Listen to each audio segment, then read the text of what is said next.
Hey guys, this is Khavrion here with another battle report. This is going to be round 5 of the Sectorial Cup by Vaulsc, and it will feature me as Steel Phalanx against Hibiko as Morat on a mission of recovery. The details of the Sectorial Cup don't actually matter that much for this battle report, but I'll summarize them by saying that 1, everyone is required to play a Sectorial, and 2, everyone is sort of restricted to a fixed list type scenario. For my part, I will be using this league to step a little bit outside my comfort zone and try out the Agema missile launcher and hidden deployment Atalanta. The mission is Recovery. This is essentially Vaulsc's version of Capture and Protect. Like in Capture and Protect, there are beacons that start at the middle of the front of each player's deployment zone, and the goal of the game is to capture the beacons by having a trooper walk up to them and pick them up. Specifically, you get 2 points if someone has captured the beacon at the end of any player turn. What this means is that if you pick up the beacon and then the dude holding it survives until the end of your turn, you get 2 points. You get 2 points for capturing the beacon at the end of the game, and you get 1 point if you can get the beacon back to your own deployment zone, and 1 beacon if you can prevent your opponent from having your beacon at the end of the game. On top of this, there's a designated target to kill, which is worth a point. You get an extra point if you use your data tracker to make that kill, and then you get 1 point for each of the 2 antennas that you can connect. So it's pretty similar to Capture and Protect. It's just that it's been redesigned a little bit to prevent the end of the game, specifically the final turn of the game, from having such a big skew effect. In standard Capture and Protect, the person who's getting the last turn, who has gone second, that person can really affect how many points are achieved throughout the course of the game, and by structuring the points this way, specifically the 2 points for having picked up the beacon at the end of any player turn, you have a few more points on the board that aren't wrapped up in the end turn of the game. Next up, lists. I'll start with mine. I am once again, probably for the last time, running my double Agema list. This is effectively a 2 Inomatarkos big boy list. Here's the first Inomatarkos. Here's the second Inomatarkos. But I've stripped out a lot of the important parts of these 2 teams in order to pay for Hidden Deployment Atalanta in Group 1, Hidden Deployment Agema Missile Launcher in Group 2. Now, against Morats, I think these 2 Hidden Deployment pieces, both of which have dangerous guns, both of which have MSV2, are going to be really, really obnoxious. Morats as a sectorial relies very heavily on their links and relies very heavily on the ability to throw smoke in order to advance. In my opinion, this is exactly the circumstances that the Agema missile launcher loves. My opponent is going to be forced to move links up if he wants to do anything, and he cannot throw smoke to stop the Agema from actually doing stuff. Atalanta, on the other hand, is less likely to have active turn potential because everything of my opponent is linked and often linked with Sixth Sense. She's not going to be able to reliably, give them -6 through smoke and then win the face-to-face. However, one of the biggest threats that Morats can bring against Steel Phalanx is the Dartok, because the Dartok can move forward, he can throw pitchers, and then he can start dropping missiles on our head. And Atalanta is almost tailor-made for killing the Dartok. The Dartok has Dogged, Atalanta has BS Attack Shock. Morats can throw smoke in order to cover the Dartok's advance, but Atalanta can see through that smoke. Atalanta also is BS 15 and Marksmanship, so a single shot against the Dartok is pretty likely to succeed and kill the guy. So in my experience, if I had to pick between Atalanta and Agema against Morats in general, I probably would pick Atalanta because while it is true that the Agema might be able to splash links and do a lot of damage, Atalanta can kill the one specific piece, the Dartok, that really causes me grief. That being said, I do not want Hidden Deployment Atalanta in Group 1 because that is one order out of my main combat group that I will not have when I'm conducting an attack. Pretty much every single game that I have played has featured Orderos or the other link making an attack run, and missing that one order is just one kill that they don't have. Here then is my opponent's list. I got to talk to my opponent about his list choice actually before I made this battle report, and one thing that he remarked is that he chose this list because it had more MSV. The table itself, if I recall correctly, had a whole bunch of MSV on it, and so having a lot of guys with MSV to be able to cancel the visibility penalty zones that are on the table seemed favorable to him. He also remarked that he hadn't played against Steel Phalanx all that much, but was thinking that having that extra MSV would be useful against all the mimetism that Steel Phalanx tends to bring. In my opinion, that thinking is fairly solid, but I don't think that the advantage that MSV provides is enough to take any profile and turn it into an extra good profile if it wasn't really solid beforehand. So let's go ahead and take ourselves through this list. His core was a Kaitok MSV Feuerbach, a Suryat MSV-1 rocket launcher, Kornak, Anyat, and the Dartok. This is a fairly solid, fairly robust defensive link. Both the Kaitok and the Suryat are really optimized for defense with their MSV and with their dangerous ammo-type ARO weapons. These are exactly the sorts of ARO pieces that Atalanta does not want to go up against because being core linked, they're not going to get penalized through smoke. And even if they weren't core linked, they would only get a -3 through smoke. They both have decent armor and are not likely to die in a single hit. And finally, if they do win the face-to-face, either the Feuerbach or the heavy rocket launcher are just going to send tiny pieces of Atalanta falling from the heavens with fairly good chances. Next up is Kornak. He is, in my opinion, an extremely obvious lieutenant choice. He has Strategos and Lieutenant +1 order, which means he effectively brings, 3 orders to the combat group instead of 1. He is kind of like Hector in that regard. His primary difference from Hector, though, is that he is both not hackable, because he's only medium infantry, but he's also nowhere near as tough. If I recall, he's only 1 wound, NWI, and armor 3, which means that if he has to defend himself in a gunfight, he stands a good chance of dying. And that good chance of dying is something that I want to bring up at the list creation level because I think it has to do with Morat players in general. This game against Hibiko was the first in a series of 3 games that I played against Morats, and in all 3 of those games, I was able to go first, I was able to find Kornak, and I was able to kill him on the first turn of the game. The other 2 games were in-person games that I didn't take very many pictures of, so don't expect battle reports for them. But what happened in those games is very similar to what happened in this game, which is that essentially I was able to find a line of fire on Kornak and shoot him to death. And this ends up being a really significant hit on the effectiveness of the Morat's list. It strips one member from your link, maybe you have a spare to reform but you still don't want to lose one, and it also strips away his extra orders. Finally, it does put the opponent into loss of lieutenant. Now, Morat players might be saying, well, all my monkeys have veteran, and so I don't really care about loss of lieutenant. And to that, I would say, no, you do still care about loss of lieutenant because of the Ichadrons and the T-drone. And 2, you care about the loss of this lieutenant because he's quite expensive and he's really good. So while it may seem like Kornak is good as a secondary ARO piece because he's got a really high ballistic skill and he's fairly tough, and of course he'll be core linked, and that is all true, but losing Kornak hurts a lot. And I think that, people need to maybe keep him more safe than you'd expect because I've been able to kill him in, this game and then 2 other games that I played against Morats. Anyway, that's the Link team. You then have 2 sort of on their own type guys. You have the Kaiosat killing guy with MSV1 and SMG, and you have the Rindak FTO. My opponent mentioned that the Kaiosat was something he was experimenting with. This guy is the feared BS attack T2 profile that came out with Morats. And I think a lot of people got really excited about this Chain Colt having T2 and the submachine gun being a T2 submachine gun. For those of you that don't know, T2 ammo is effectively normal ammo that does 2 wounds if it hits, and that's, really, really dangerous. So, while there are a handful of gimmick plays that you can use with this guy that involve smoke and MSV and Chain Colt and submachine guns to do damage, for all of that, I don't think the Kaiosat is all that scary. Fundamentally, he is a 4/4 1-wound trooper that starts near DZ and only has a burst 3 gun. Worse, I think the way that T2 interacts with the low damage on the Chain Colt and the submachine gun makes it actually a much worse ammo than initially expected. On paper, T2 may seem like it's similar to double action because it does twice as much damage as the normal thing.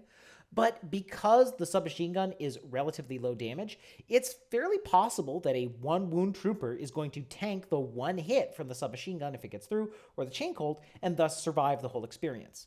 On the other hand, if he had double action, then it would be much less likely that the 1-wound target tanks both saves, and thus is still around to keep fighting afterwards. On one final note, I believe that the Kaiosat plays badly with Fireteam purity rules. Morats are like the one faction that gets to cheat the fire team purity rules because everybody counts as a Morat, and there are like 2 exceptions to this, which are the Kayasat and the Rindak. This makes me really not excited to play either of these profiles because in Morats you love your links, and these guys basically ruin the purity of those links. Consequently, while I have no problem experimenting with the Kayasat, when he hit the table, I wasn't that scared of him, and I think I stand by that, not very scared. I was similarly not very scared of my opponent's other soloist, the Rindak, but there are some caveats. First off, I don't think the Rindak is trying to be scary. This guy is durable, whereas the Kayasat is brittle. He has a movement speed of 6'2", so he's faster. He has 1 structure, NWI, and he has this weird plethora of dodge skills, which basically give him extra movement and a bonus on the dodge, whereas the opposition actually gets a penalty to shoot him. Moreover, while he is going to ruin the purity of your Link team, he is present here as a backup member. So if you've lost one of your Link members and fill it in with the Rindak, it's okay that you've lost purity, because if you didn't put him in the first place, you still wouldn't have a pure 5-man team because he's a backup. So in the matchup against Steel Phalanx, and I think in matchups in general, I wouldn't expect the Rindak to do lots and lots of damage, especially not the FTO profile. But because he is meant to be a button-pushing, fairly durable, fairly annoying specialist that's fairly fast, I don't mind his inclusion in the way that I'm just a lot more sour on the Kayasat. So that done, we will proceed to the last link in this list, which is the Osnat and Hungary's Fire Team. The Hungary's Fire Team is one of the interesting ones where you take irregular models and they become regular if they are present inside the Harris. What this means is that a Hungary's Fire Team can become something like a cheap order battery fueling the other members of the Morat team. Now, I'm not a big fan of the cheap order battery philosophy, especially since the cheapest Hungaries are the Gakis at 4 points, and so you're still paying 24 points because of the Osnat and 2 Gakis for 3 orders, which isn't actually all that cheap. But what's different about the Osnat and Preda team is that you spend more on those orders and you end up, in my opinion, becoming more effective. Preda's having Chain Rifle, and I think they also have Dogged, means that they're more dangerous. All of these guys are either 6'4" or 6'6". And the Osnat either has a smoke grenade launcher, which can be B2 throwing smoke out for really far, or smoke grenades, which can be B2 throwing smoke really close with a positive band. So unless you are up against unassailable MSV opposition, and by unassailable, I really simply mean in hidden deployment, because if it's something like a Morat that's really tough, the Kaito can just blast that thing out of the water. So unless you're up against Steel Phalanx with their multiple hidden deployment MSV guys, the Osnat and Preda team is dangerous, it's fast, it can use smoke to cover its advance, and once it gets there, it can use chain rifles and high burst CC in order to do some damage. And before I sour on the Gakis as a philosophy, the Gakis do have Berserk and Explode, which I also like. So really, I'm perfectly happy with the Gaki Fire team too, just I don't like them as disposable cheap orders. I like them as, a team that can function. And I do think the Hungary's team is a team that can function. While my personal philosophy would skew more heavily towards having a Dotarazi link, I think the Dotarazi are just absolutely fantastic profiles. I wish they were in Steel Phalanx. They're everything that the Myrmidons wish that they could be. But a Dotarazi link would be substantially more expensive, and this Osnat link, I think, is perfectly serviceable if you don't have the points in order to get elsewhere. Just make sure that you're using it to actually get stuff done, rather than sitting around generating orders. That wraps up Group 1, so let's proceed to Group 2. Not much going on here. You have the T-Drone for missile launcher throwing. Fantastic bot, nothing wrong there. You've got 2 Ichadrons. These are just the best baggage bots of all time. They have baggage, they have repeaters, they have S2, which is a big deal, and they have flash pulses and flamethrowers, so these guys are awesome. Then you've got an R-Drone, flash pulse bot. Nothing to complain about there, except that they're availability 1 in Morats, and they'd love to be availability 2. And then you have a lone Preda. I don't think the lone Preda is expected to get much done, but at 7 points, he doesn't really need to get much done. In ARO, he has a template, he's dogged, so that can be kind of useful in ARO, and of course, on the attack, you can maybe sling him forward because he's nice and fast. I do think that, broadly speaking, that Preda would love to be a Taiga creature. I think the Taiga creatures are much better soloists than Predas are, but, there aren't Taigas and Morats, and considering that's the case, I suppose taking a Preda isn't the worst thing. So, all told, I think this is a fairly standard Morat list, or at least it includes a lot of the fairly standard profiles. The only thing that I think is missing is the Yaugat sniper rifle, but my personal opinion is that if you have a Kaitok for your back, you don't really need the Yaugat quite so much as you would if you didn't have that Kaitok. So I do not mind the list overall because it includes a lot of the really solid pieces.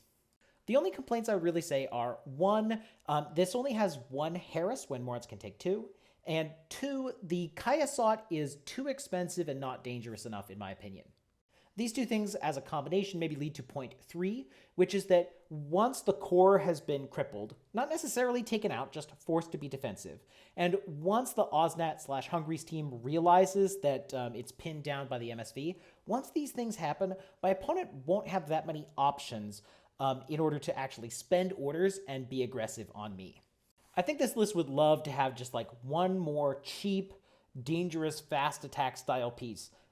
Something like a Zond Nautica. Not that Moritz has that, but something like a Zond Nautica. And I think if you had, something like that, it might be better able to, go out and threaten me after I've taken out some of the key things. It's really just, theory crafting food for thought that I'm bringing all this up because I do not mind the pieces that are present, but I'll bring it up because I think it does matter. Okie dokie, game time. I don't remember who won the lieutenant role, but I do know that I went first and I also had to deploy first. My opponent thus has the second turn advantage that this mission provides, but that second turn advantage is not quite as strong as it would be in conventional capture and protect. This picture actually is, I think, from the end of my first turn or close to it, but I can use it to talk about my deployment, my opponent's deployment, and what has happened so far. For my deployment, I effectively put one team over here in case I need to advance up this stairs in this direction, and one team in the middle. Being in the middle allows me to actually advance this way, climb up a ladder, and then get up onto this building and shoot if I need to. Meanwhile, I'm trying to be defensive. I have a flashball spot here, flashballs here, net rod. I can't remember where the other net rod is. Maybe he was like down here, and this is my other flashball spot. In terms of hidden deployment, I have one Agima right here who sees a fair bit like this bit of the fire lane, and then I have Atalanta. I put Atalanta, I think, over here, the idea being that she can see this section, the approach to my beacon. Now, I got the worst deployment side, and one of the properties of this deployment side is that it's quite difficult to actually defend my beacon. There's a few reasons for that. First and foremost, each of these giant templates is going to be, I think, a saturation and a -3 in a difficult terrain zone. I don't remember exactly how much of that is, but it's definitely a difficult terrain zone, and it's definitely the -3. What this means is I'm not thrilled at actually shooting opposition as it moves up to my beacon. Moreover, there isn't that much cover that I have that can actually see the beacon. Like, I could try to set up guys over here, but then they're vulnerable to a flanking attack from this direction. I could try to maybe put someone over here, but if I do that, where does the rest of the team go? And also, if they are piled in this section, then having them attack is going to be tricky. Finally, as I'm deploying, I simply don't know if my opponent is going to be trying to bring a Raziat. Morat's has a deployment zone parachutist with Eclipse grenades, natural born warrior, and good martial arts. So having a Raziat just kind of appear somewhere or combat drop and then pick up the beacon is something that I have to worry about because it would be really hard for me to stop that. Thus, as I'm deploying for my first turn, I am spending a lot of time trying to think, how can I defend myself against this sorts of things that are going to be happening on turn 3 to snatch the beacon. To that end, my goal is to have guys watching my deployment edges, have teams on ARO duty, and I'm putting the Agima and Atalanta in spots where they can spring themselves on a trap if they need to. The only other deployment things that I do are I withhold Akmon and Oideros. I love doing this because I can put them down together, form up a 3-man, and attack. I had a Myrmidon here, which is what they've ended up grabbing. I think that Myrmidon ended up there. But I also do have technically a spare Myrmidon in this link. This link could be a 3-man if they have to, so I could grab one of the Myrmidons from this link, and then Oideros and friends can attack this way if that's what I want to do. To talk about deployment of my opponents, I didn't have great screenshots, sorry for that. But at a high level, he has decided to put his core over here. This purple silhouette is his Kaitok Feuerbach arrow, and then behind him is the Suryat arrow, I think. These guys are really good to have on arrow because I basically don't want to mess with either of them. They're just too tough. They have MSV, which is kind of annoying, and they've got a lot of wounds and armor. Meanwhile, my opponent went through a couple of iterations on where to put Anyat, the Dartok, and Kornak. He originally had stuffed them into, I think, this corner. which would mean that he might get spotlight arrows as I try to grab the beacon. That's pretty good thinking, but everyone was really tight in, and if I can get Phoenix to find a line of fire on one, I'll be able to splash, and he didn't want that. So what he ends up doing instead is he ends up putting the Dartok and Kornak behind there, behind this thing where they'll still get their hack arrows, and I think the Anyat, the Treytak or whatever, I think she ends up being down there. I'm not really sure. But keep in mind that the Kornak and friends are back there because that will be relevant. Other than that, he has his designated target behind this building. He has a Preta and the Kayasot also behind this building. The Kayasot is his data tracker. This is the missile launcher bot. The Preta team is underneath this thing. That's 2 Pretas and an Osnat. And then he has the R drone, I think, over here as well. Yeah, here is a action report on how things look, and it kind of gives you a sense of what's going on here. Here's Kornak. Obviously, he's been injured. Next to Kornak, there was a Dartok right there. That is the prone marker of the now missing Dartok. This is a Rindak. I'd forgotten about him, but there was a Rindak back there, I guess, on Arrow as well. Or maybe that was the Suryat? I don't know. It doesn't really matter. But suffice to say that Kornak was right here, and the Dartok was right there. And the reason that's important is because, as you can see, Orderos right here, standing on this building, has a viewpoint towards down here. In other words, if we look at this picture, Orderos is something like right here, and he is able to go prone through Eclipse and crawl and avoid the Suryat, who I think is right there. You can barely see his rocket launcher, and the Kaitok. He's able to avoid those AROs while using the mild height of his base and movement to slice the pie, first on the Dartok, who I kill, then on Kornak, who, as you can see here, is wounded, but he is shortly to be dead. Now, the lines of fire that the Dartok and Kornak have are not that big. They can see, this little bit and that little bit. So finding an angle on these two guys where I could shoot them is something that it took some doing. However, in Kornak's current position, he can't actually fail Guts into total cover from any of the places that see him. And this means that I can basically finish him off at my leisure, provided that I have the orders. And considering how important Kornak is, I do indeed have these orders. I might as well use that more or less as a segue into my first turn. I don't have anybody I want to shoot with Atalanta, and I don't really think that I can grab the beacon and run, considering that I'm down 1 order from Atalanta, 2 from getting stripped. So instead, I want to kill what I can, and I identify that I can kill Kornak. So I run, I throw Eclipse here, I get upstairs onto that railing that's in the other picture, and then I draw a bead on Kornak and the Dartok. I actually kill the Dartok first. The Dartok is worse at shooting, and once he's dead, then Kornak won't have a pure link anymore. Also, the Dartok's the only way that this missile launcher bot can be effective, so I figure if I have to kill only one of Kornak or the Dartok, I'd actually rather kill the Dartok because then I can hide on the top of the building back here and be relatively safe from guided missile stuff if the Dartok's dead. Whereas if I only kill Kornak, well, then that's less true. I need not have worried about that level of detail, though. I am able to kill the Dartok, I think, in one go. That's pretty lucky. It takes me a while to kill Kornak. That's not unlucky. Kornak is fairly tough against only a Burst 4 Mark 12, but I do kill him eventually. And the only other thing I do kill is, let me see if I can find a picture.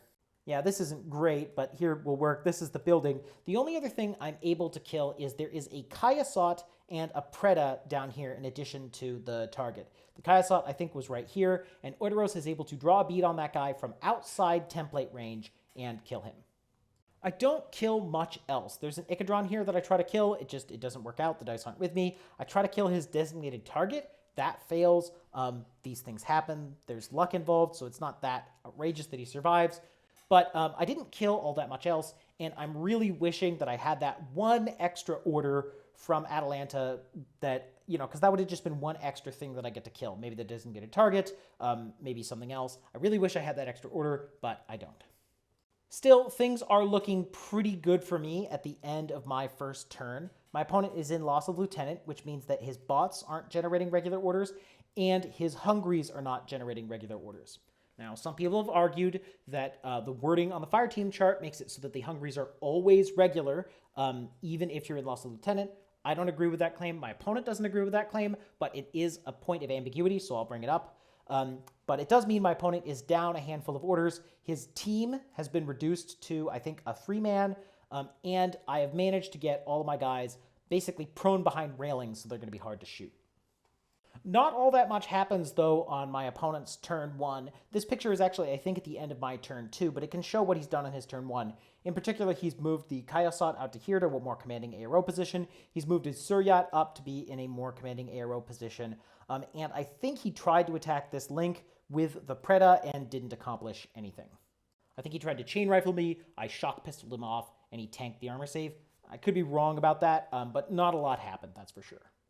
I mean, I don't think it's a bad thing that not a lot has happened. My opponent has very intentionally tried to strengthen his defensive position, and he doesn't want to overextend himself.